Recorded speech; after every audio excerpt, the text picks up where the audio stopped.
Bonsoir tout le monde, je suis Antoine. Gabriel, ce matin, j'étais coincé dans les embouteillages pendant 40 minutes pour aller au travail. J'ai eu tout le temps de réfléchir à mon trajet quotidien. C'est fou comme nos trajets domicile-travail influencent notre humeur et notre journée. Bonsoir et bienvenue sur Spoken French, cher auditeur. Antoine, tu touches un point essentiel. Le trajet pour aller au travail, on le fait 2 fois par jour, 5 jours par semaine. Ça représente des heures et des heures chaque année. Comment vas-tu normalement au travail? En voiture. J'habite en banlieue de Lyon et mon bureau est dans le centre-ville. Le trajet fait environ 15 km. Sans trafic, ça prend 20 minutes. Mais avec les embouteillages aux heures de pointe, ça peut monter à 1 heure. 1 heure dans les embouteillages. C'est épuisant et frustrant. Et vous, chers auditeurs, comment allez-vous au travail? Voiture, transport en commun, vélo, marche? Et combien de temps ça vous prend? Partagez vos expériences dans les commentaires. Le problème avec la voiture, c'est que c'est imprévisible. Certains jours, je mets 25 minutes. D'autres jours, comme aujourd'hui, ça prend le double.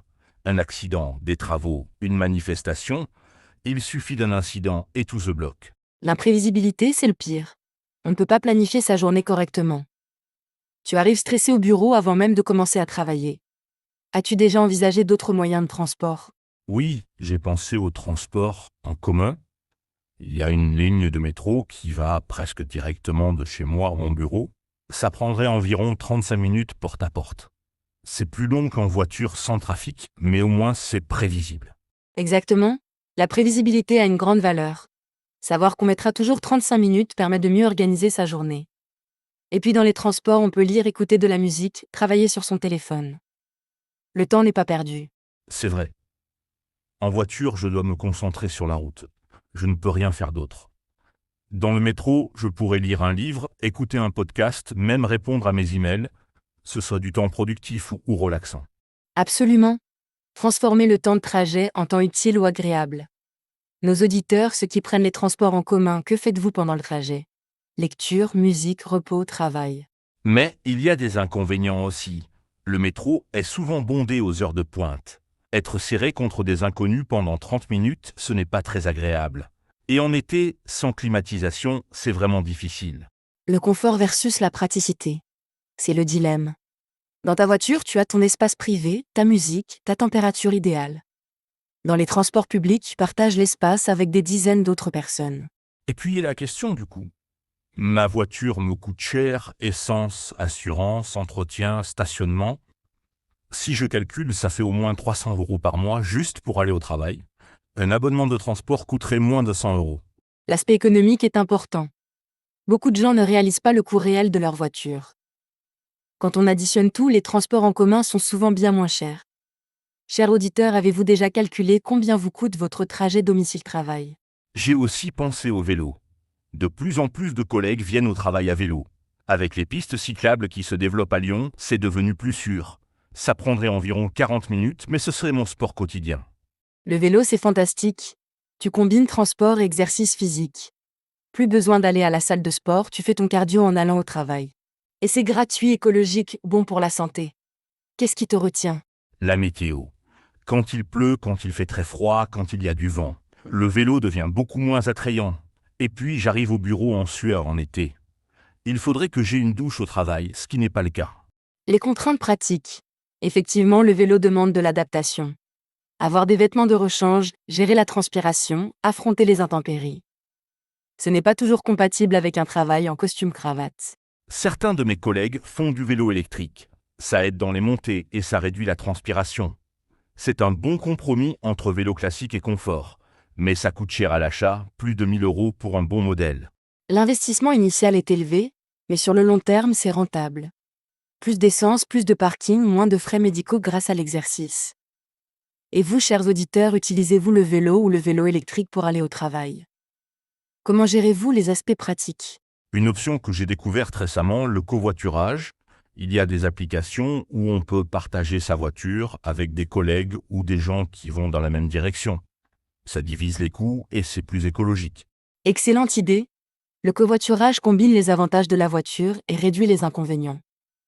On partage les frais, on réduit la pollution et on a de la compagnie pendant le trajet. La conversation peut rendre le temps plus agréable. Oui, mais il faut s'adapter aux horaires des autres. On perd un peu de flexibilité. Si je veux partir plus tôt ou plus tard, je dois coordonner avec les autres. Et il faut supporter ces covoitureurs même les jours où on n'a pas envie de parler. La liberté versus l'économie, c'est toujours un équilibre. La voiture seule donne une liberté totale mais coûte cher. Partager réduit les coûts mais demande des compromis. Nos auditeurs, avez-vous déjà essayé le covoiturage ? Une chose que j'envie chez certains collègues, ceux qui peuvent marcher jusqu'au travail. Ils habitent à 10 ou 15 minutes à pied du bureau. Quelle chance! Pas de stress, pas de coût, de l'exercice gratuit tous les jours. Le rêve absolu, habiter près de son travail, c'est un luxe en ville. Mais souvent les logements près des centres d'affaires sont plus chers. Il faut arbitrer entre un loyer élevé avec un trajet court ou un loyer modéré avec un long trajet. Exactement. Quand j'ai choisi mon logement, j'ai préféré avoir une maison avec jardin, en banlieue, plutôt qu'un petit appartement en centre-ville au même prix. Mais je paie cette décision avec mon temps de trajet quotidien. Les choix de vie. Chaque option a ses avantages et inconvénients. L'important, c'est de faire des choix conscients et d'accepter leurs conséquences. As-tu déjà envisagé de déménager plus près du travail ? J'y pense parfois, mais mes enfants sont dans une bonne école près de chez nous, ma femme travaille dans notre quartier, on a nos amis, nos habitudes. Déménager, ce n'est pas juste changer d'adresse, c'est changer toute une vie. Très juste. Le travail n'est qu'un aspect de notre vie. La famille, les amis, la communauté comptent aussi. Optimiser seulement pour le trajet domicile-travail serait réducteur. Cher auditeur, avez-vous déjà déménagé pour réduire votre temps de trajet ? Un aspect que je n'ai pas mentionné, le télétravail. Depuis la pandémie, mon entreprise permet 2 jours de télétravail par semaine. Ces jours-là, mon trajet, c'est juste descendre les escaliers jusqu'à mon bureau à la maison. Le télétravail change tout. Plus de trajets, plus d'embouteillages, plus de fatigue liée au transport. On gagne du temps, de l'énergie, de l'argent. Comment vis-tu ces journées de télétravail ? C'est merveilleux. Je me lève plus tard, je déjeune chez moi, je suis plus détendu. Ces 2 jours me permettent de récupérer de la fatigue des 3 autres jours de trajet. C'est un équilibre qui me convient bien. L'équilibre est la clé. Tout télétravail pourrait isoler socialement. Tout présentiel fatigue avec les trajets. Alterner permet de profiter des avantages des 2 modes. Nos auditeurs, faites-vous du télétravail ? Quel est votre rythme idéal ? Une chose intéressante, mon trajet du matin et celui du soir sont très différents. Le matin, je suis stressé, je dois arriver à l'heure, je suis dans l'urgence. Le soir, je suis fatigué, mais plus détendu. Je prends parfois un autre chemin pour éviter le trafic. Excellente observation. Le trajet du soir peut être un moment de décompression entre le travail et la maison. Un temps de transition pour changer de mode mental. Certaines personnes ont besoin de ce sas de décompression. C'est vrai. Parfois, j'arrive chez moi et ma famille me demande immédiatement des choses. Je n'ai pas eu le temps de décompresser. Au moins dans la voiture, j'ai 20 minutes pour moi, pour écouter ma musique, pour réfléchir tranquillement. Le trajet comme temps personnel. C'est un aspect souvent négligé. Pour certains, surtout les parents, c'est le seul moment de solitude de la journée. Éliminer le trajet, c'est aussi perdre ce temps pour soi. Nos chers auditeurs, profitez-vous de votre trajet comme moment personnel ou le vivez-vous uniquement comme une perte de temps ? Comment le rendez-vous plus agréable ou utile ? Excellente question. Et parlons maintenant de l'impact écologique. Tu as mentionné que la voiture individuelle pollue beaucoup. As-tu calculé ton empreinte carbone ? Oui, j'ai fait le calcul. Ma voiture émet environ 3 tonnes de CO2 par an juste pour mes trajets domicile-travail. C'est énorme. Les transports en commun divisent ça par 10. Le vélo, c'est 0 émission. Ça me culpabilise un peu. La culpabilité écologique est réelle. On sait que nos choix ont un impact sur l'environnement. Mais il faut aussi être réaliste avec nos contraintes personnelles. L'important, c'est de chercher progressivement des alternatives plus durables. Tu as raison. Je ne peux pas changer du jour au lendemain, mais je peux faire des efforts progressifs. Par exemple, les jours où il fait beau, je pourrais prendre le vélo. Les jours de pluie, les transports en commun. La voiture seulement quand c'est vraiment nécessaire. L'approche flexible et progressive. Plutôt que le tout ou rien, combiner plusieurs modes de transport selon les circonstances. C'est réaliste et ça réduit déjà significativement l'impact. Chers auditeurs, combinez-vous plusieurs modes de transport. Une dernière chose, le coût en temps et en énergie du trajet affecte ma performance au travail. Quand j'arrive épuisé après 1 heure d'embouteillage, je ne suis pas à mon meilleur niveau.